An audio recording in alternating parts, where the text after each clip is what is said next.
दोस्तों इस वीडियो में इम्पोर्टेंट जीके जीएस क्वेश्चन देखने वाले हैं। यह वीडियो बिहार शिक्षक भर्ती 2024 के लिए भी महत्वपूर्ण रहने वाला है। इसके अलावे अन्य कॉम्पिटिटिव एग्जाम्स के लिए भी महत्वपूर्ण रहने वाला है। तो चलिए देखते हैं क्वेश्चन नंबर फर्स्ट से। इससे पहले आप लोग लास्ट तक जरूर बने रहिएगा। तो चलिए देखते हैं क्वेश्चन नंबर फर्स्ट से। क्वेश्चन नंबर फर्स्ट है कि ग्राम पंचायत के सरकारी पदाधिकारी कौन है। तो देखिए इसका जो राइट आंसर होगा ये होगा बी, यानी पंचायत सेवक। तो ग्राम पंचायत के सरकारी पदाधिकारी कौन है, तो यह है पंचायत सेवक। ठीक है, तो इसका जो है बी ऑप्शन क्या होगा, राइट होगा। अब चलिए देखते हैं नेक्स्ट क्वेश्चन। अब देखिए कि पंचायत समिति का जो सचिव होता है ये होता है बीडीओ। ठीक है, पंचायत सचिव का समिति का सचिव कौन होता है, बीडीओ होता है। वहीं जिला परिषद का सचिव होता है डीडीसी। कौन होता है, डीडीसी। तो चलिए देखते हैं नेक्स्ट क्वेश्चन। नेक्स्ट क्वेश्चन है कि पंचायतों से संबंधित भारत के संविधान की 11वीं अनुसूची में कितने विषय हैं। तो देखिए इसका जो राइट आंसर होगा डी, यानी 29 विषय हैं। तो 11वीं अनुसूची संविधान में 73वां संविधान संशोधन अधिनियम 1992 द्वारा जोड़ा गया, जिसमें 29 विषयों की चर्चा की गई है। 74वां संविधान संशोधन अधिनियम 1992 नगर पालिकाओं से संबंधित है। नगर पालिकाओं को 12वें अनुसूची में वर्णित 18 विषयों पर विधि बनाने का अधिकार है। और भारत का सबसे पुराना नगर पालिका जो है ये मद्रास नगर निगम है। अब चलिए क्वेश्चन नंबर 3 देखते हैं। 3 है कि केंद्रीय सरकार का उच्चतम सिविल अधिकारी कौन है। तो इसका जो राइट आंसर होगा ये होगा बी, यानी मंत्रिमंडल सचिव। तो याद रखना है कि मंत्रिमंडल सचिव केंद्रीय सरकार का उच्चतम सिविल अधिकारी होता है।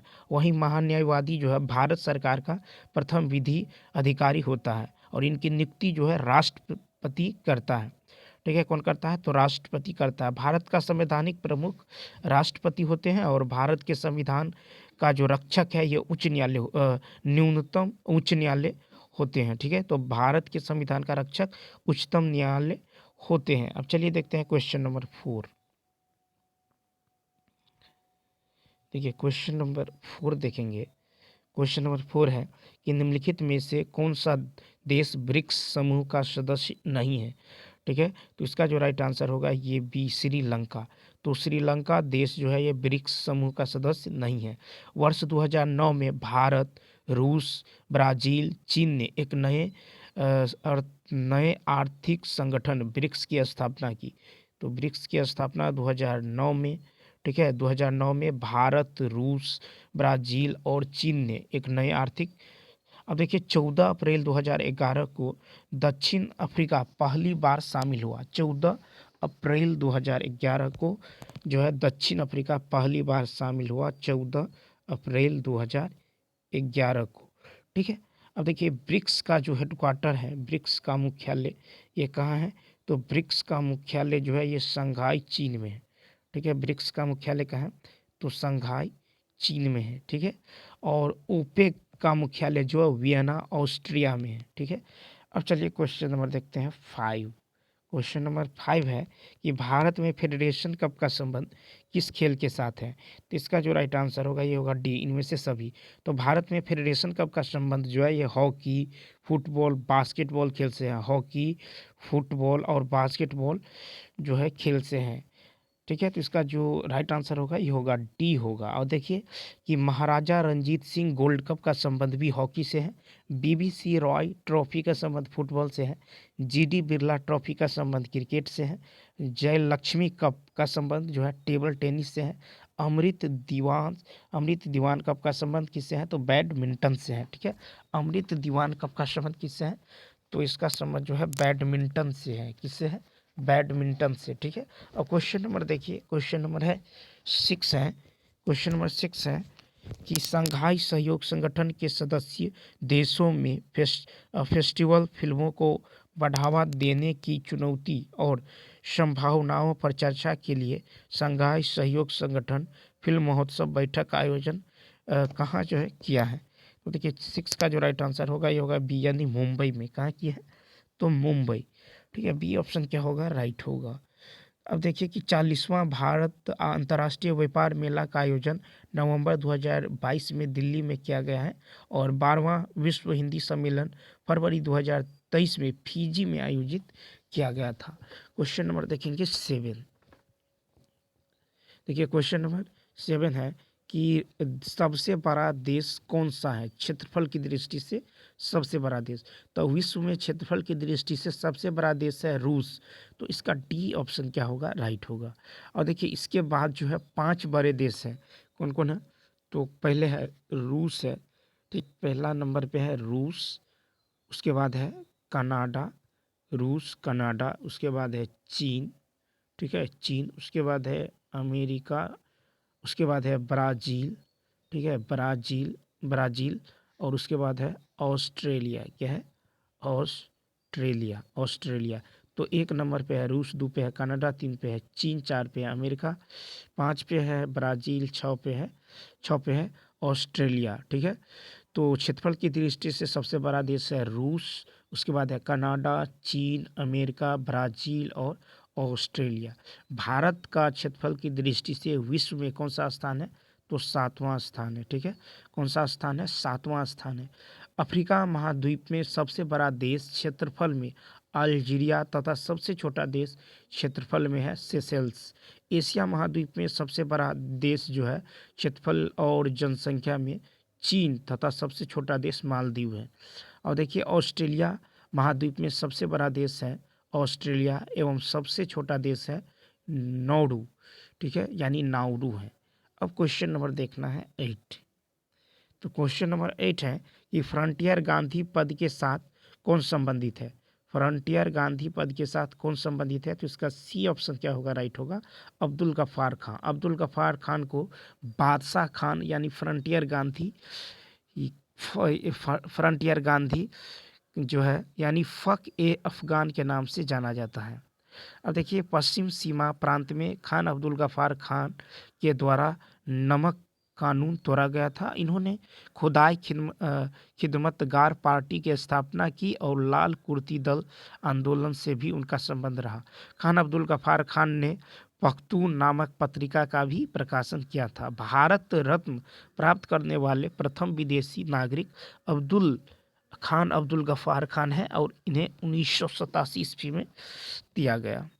क्वेश्चन नंबर जो 10 देखना है, 10 है कि ट्रांस ऑस्ट्रेलियन रेलवे के टर्मिनल हैं।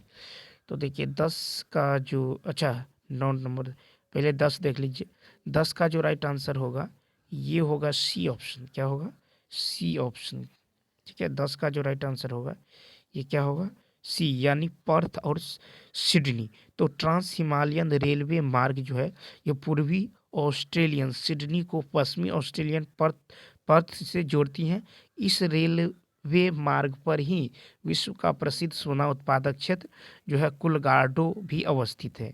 ट्रांस हिमालयन जो है ये वाल परेजो एवं ब्यूनस आयर्स को जो है 2 स्टेशनों को जोड़ता है, ठीक है। और दक्षिण ट्रांस महाद्वीप जो है लॉस एंजिल्स एवं न्यूयॉर्क जो है स्टेशन को जोड़ता है। उत्तरी ट्रांस महाद्वीप जो है सिएटल एवं न्यूयॉर्क को आपस में जोड़ता है। और कनाडियन नेशनल जो है ये हैलिफैक्स एवं प्रिंस रूपर्ट रेलवे स्टेशन को जोड़ता है। काहिरा केप टाउन जो है ये ट्रांस कॉन्टिनेंटल रेलवे जो है ये काहिरा एवं केप टाउन को जोड़ता है। देखिए क्वेश्चन नंबर 9 देखिए कि निम्नलिखित में कौन सितार के साथ संबंधित नहीं है। तो सितार के साथ संबंधित नहीं है, ये है उस्ताद अलाउद्दीन खां। तो देखिए उस्ताद अलाउद्दीन खां का जो संबंध है ये सितार से नहीं है बल्कि इनका संबंध सरोद से है, ठीक है। किससे है, सरोद वादक है ये, ठीक है। तो सरोद से है। अमीर खुसरो को तोता ए हिंद कहा जाता है। अब देखिए इसमें देखेंगे वाद्य यंत्र और वादक, जैसे उमाशंकर मिश्र और पंडित रविशंकर। तो उमाशंकर मिश्र और पंडित रविशंकर और बंदे हसन, इसका संबंध है सितार से, ठीक है। उमाशंकर सिंह मिश्र, पंडित रविशंकर और बंदे हसन का है सितार। और देखिए गुदई महाराजा और फैयाज खां, इसका संबंध तबला से है। राजेंद्र प्रसन्ना एन लीला, ये इसका संबंध बांसुरी से। और बुद्ध सेन, दासगुप्ता, अली अकबर खां का संबंध सरोद से है। वहीं भजन सोपोरी और शिव कुमार शर्मा का संबंध संतूर से है। ठीक है, सदिक अली खां और असद अली खां का संबंध रुद्र वीणा से है। किससे है? रुद्र वीणा से है। क्वेश्चन नंबर देखिए, क्वेश्चन नंबर 11 है कि निम्नलिखित में से कौन से कायांतरित सेल हैं? तो इसका जो राइट आंसर होगा ये होगा बी, यानी नीस और सिस्ट। तो नीस और सिस्ट ये कायांतरित सेल है। ठीक है, भू पृष्ठ पर लगभग जो है 20% भाग पर जो है ये पाई जाती हैं। ठीक है, अब देखिए क्वेश्चन नंबर 12 देखेंगे। 12 12 देखिए, क्वेश्चन नंबर 12 है कि भारत की पहली बहुउद्देशीय परियोजना का निर्माण किस नदी पर हुआ था? तो ये हुआ था दामोदर। तो भारत में पहली बहुउद्देशीय परियोजना का निर्माण दामोदर नदी पर हुआ था। दामोदर घाटी परियोजना भारत का प्रथम बहुउद्देशीय परियोजना है और बिहार एवं पश्चिम बंगाल राज्यों में विस्तृत दामोदर नदी के संयुक्त विकास के लिए 1948 में दामोदर घाटी अधिनियम जो है अंतर्गत की गई है। भाखड़ा नांगल परियोजना ये सतलुज नदी पे है। हीराकुंड परियोजना महानदी पे है। थीन बांध परियोजना रावी नदी पे है। टिहरी बांध परियोजना भागीरथी एवं भिलांगना नदी पे है। और माटी टीला परियोजना जो है बेतवा नदी पे है। फरक्का बैराज परियोजना ये गंगा नदी पे है। क्वेश्चन नंबर देखेंगे 13। देखिए क्वेश्चन नंबर 13 है कि निम्नलिखित में से कौन सी नदी अपना मार्ग बदलते रहने के लिए कुख्यात है? तो देखिए 13 का जो राइट आंसर होगा ये होगा बी, यानी कोसी। तो कोसी नदी अपना मार्ग बदलने रहने के लिए कुख्यात है। इस नदी को बिहार का शोक यानी विषाद भी कहा जाता है। और कोसी नदी बाएं से मिलने वाली गंगा की सहायक नदी है। और इसकी जो मुख्य धारा है ये अरुणा गोसाई धाम के उत्तर से निकलती है। अब देखिए देखेंगे कुछ नदी और उसका उद्गम स्थल। जैसे गंगा जो है ये गंगोत्री उत्तराखंड से निकलती है। सोन का तो उद्गम स्थल है ये अमरकंटक मध्य प्रदेश से है। गंडक का जो है अन्नपूर्णा पर्वत यानी नेपाल से है। कोसी का जो है गोसाईनाथ नेपाल से ही है उद्गम स्थल। घाघरा यानी सरयू का उद्गम स्थल जो है ये मापचो चुंग यानी हिमनद से है। और कर्मनाशा का जो है कैमूर की पहाड़ी से है। अब क्वेश्चन नंबर 14 है कि ऊंचे क्षेत्रों में लेटराइट मृदा की रचना होती है। तो देखिए अम्लीय होती है। तो ऊंचे क्षेत्रों में लेटराइट मृदा की जो रचना है ये अम्लीय होती है। लेटराइट मिट्टी का निर्माण जो है भारी वर्षा के कारण हुई निछालन प्रक्रिया के कारण होता है और शुष्क मौसम में यह मिट्टी सूख जाती है। भारत में लेटराइट मिट्टी मेघालय, पठार, पश्चिमी तथा पूर्वी घाट के क्षेत्रों में पाई जाती है। ठीक है, अब देखिए लेटराइट मिट्टी जो है लौह एवं एल्यूमिनियम से समृद्ध होती है। तो किंतु इनमें नाइट्रोजन, चूना एवं जैविक पदार्थ की क्या होती है? तो कमी होती है। लेटराइट मिट्टी की उर्वरता कम होती है किंतु उर्वरक के प्रयोग से इनमें चाय, काजू आदि फसलें उगाई जाती है।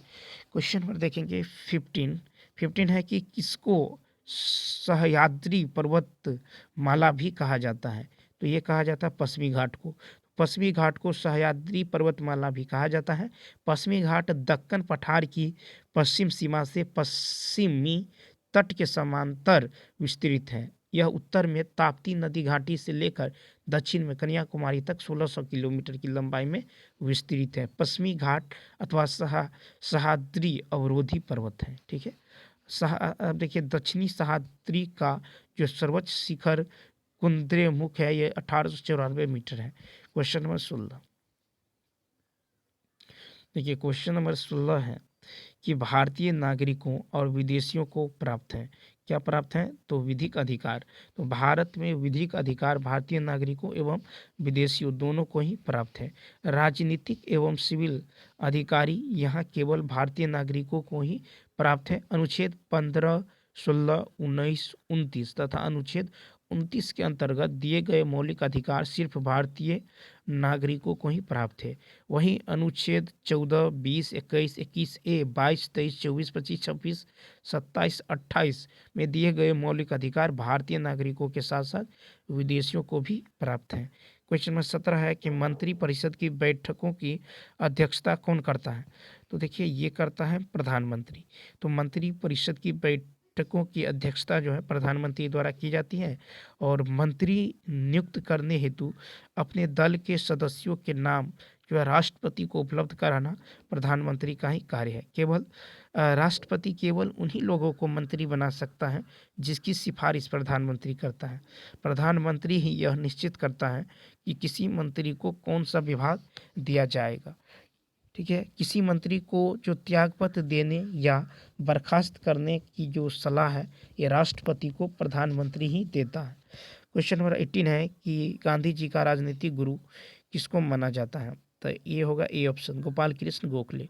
महात्मा गांधी के राजनीतिक गुरु गोपाल कृष्ण गोखले को माना जाता है। 9 जनवरी 1915 को गांधी जी दक्षिण अफ्रीका से भारत लौटने पर गांधी जी गोखले के संपर्क में आए और इनके प्रभाव में आकर गांधी जी ने स्वयं को भारत की सक्रिय राजनीति से जोड़ा। वहीं 1893 में जो है दादा अब्दुल्ला सेठ जो एक व्यापारी जिसका दक्षिण अफ्रीका में शिपिंग का व्यापार था, ने गांधी जी को दक्षिण अफ्रीका में मुकदमा लड़ने के लिए आमंत्रित किया था। गांधी जी की शिक्षा की अवधारणा को बुनियादी शिक्षा के रूप में जाना जाता है और महादेव देसाई जो है गांधी जी के निजी सचिव थे। अब देखिए क्वेश्चन नंबर 19। क्वेश्चन नंबर 19 है कि सर्वोच्च न्यायालय के न्यायाधीश किस आयु तक अपने पद पर बने रहते हैं? तो इसका जो राइट आंसर होगा ये बी 65 वर्ष। तो देखिए संविधान के अनुच्छेद 124(2) के अनुसार सर्वोच्च न्यायालय के न्यायाधीशों की सेवानिवृत्त आयु 65 वर्ष है। देखिए सर्वोच्च न्यायालय यानी न्यायाधीशों की संख्या संशोधन विधेयक 2019 के अनुसार सर्वोच्च न्यायालय में एक मुख्य न्यायाधीश तथा 33 अन्य न्यायाधीश होते हैं। कुल जो है 34 जो है न्यायाधीश होते हैं। अब देखिए मूल संविधान में मुख्य न्यायाधीश सहित कुल 8 न्यायाधीशों की व्यवस्था की गई है। सर्वोच्च न्यायालय के न्यायाधीश बनने के लिए न्यूनतम आयु सीमा निर्धारित तो नहीं की गई है। अब देखिए क्वेश्चन नंबर 20 देखिए। क्वेश्चन नंबर 20 है कि भारतीय नागरिकों के मौलिक अधिकारों को निलंबित किया जा सकता है तो ये राष्ट्रीय आपातकाल के दौरान। तो देखिए मौलिक अधिकार भारतीय नागरिकों के राष्ट्रीय आपातकाल के दौरान निलंबित किया जाता है। तो इसका जो है बी ऑप्शन क्या होगा? राइट होगा।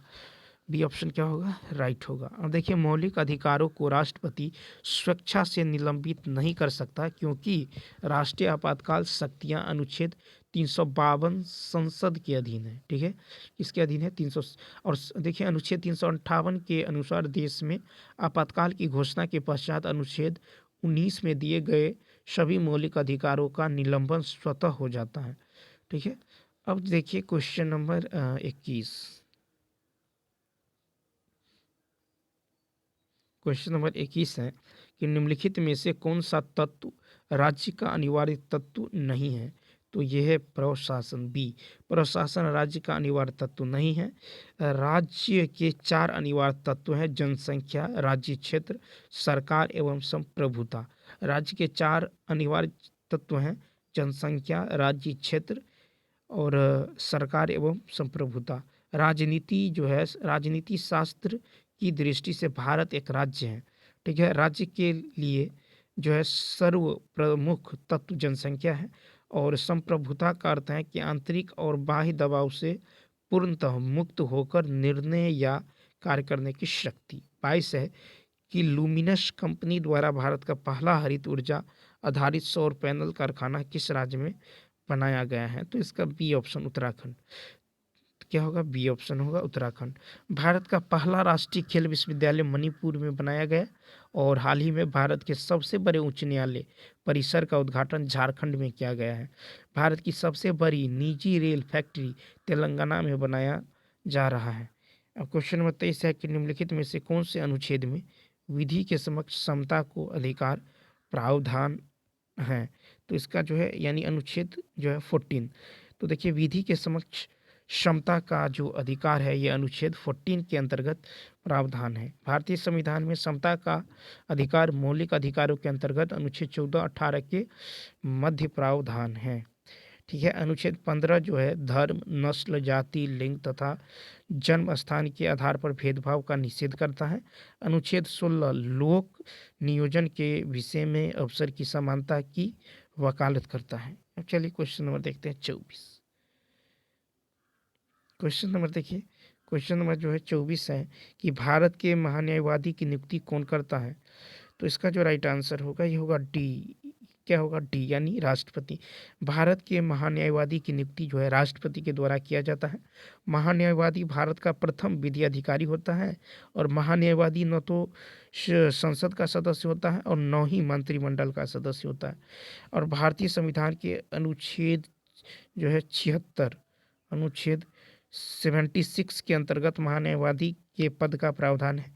वहीं अनुच्छेद 88 के अनुसार महान्यायवादी जो है और मंत्री किसी भी सदन की बैठक में भाग ले सकता है, परंतु महान्यायवादी को मत देने का अधिकार नहीं है। महान्यायवादी राष्ट्रपति के प्रसाद पर्यंत अपने पद पर बना रह सकता है। क्वेश्चन नंबर 25 है कि गांधी जी को सबसे पहले राष्ट्रपिता किसने कहा था। तो इसका जो राइट आंसर होगा ये होगा बी, सुभाष चंद्र बोस। ठीक है, तो गांधी जी को सर्वप्रथम राष्ट्रपिता सुभाष चंद्र बोस ने कहकर संबोधित किया और रविंद्रनाथ टैगोर ने महात्मा गांधी जी को सर्वप्रथम महात्मा कहा था, महात्मा। अब देखिए जैसे आशुतोष मुखर्जी का लोकप्रिय नाम है बंगाल केसरी। टी प्रकाशम, इसका जो है आंध्र केसरी के नाम से जाना जाता है। एस एस गोलकर, इसको गुरुजी के नाम से। इन्हीं बेसेंट को माता बसंत के नाम से, मदर टेरेसा को निर्मल हृदय और रविन्द्रनाथ टैगोर को गुरुदेव के नाम से जाना जाता है। 26 है कि वह सुल्तान कौन था जिसने खलीफा के अधिकार को मानने से इनकार कर दिया था। तो ये था अलाउद्दीन खिलजी। अलाउद्दीन खिलजी ने जो है खलीफा के अधिकार को मानने से क्या किया था? इनकार कर दिया था। ठीक है, देखिए अलाउद्दीन खिलजी प्रथम सुल्तान थे जिन्होंने राजनीति किया और अलाउद्दीन खिलजी जो है मसाहत यानी भू मापन व्यवस्था लागू करने वाले जो है प्रथम शासक था। क्वेश्चन नंबर 27, देखिए क्वेश्चन नंबर 27 है कि भारत में लौह युग जुड़ा हुआ है। तो देखिए भारत में लौह युग जुड़ा हुआ है चित्रित घूसर धूसर मृद भांडों के साथ। तो इसका ए ऑप्शन क्या होगा? राइट होगा। लोहा का भारत में प्रयोग सर्वप्रथम उत्तर वैदिक काल में हुआ।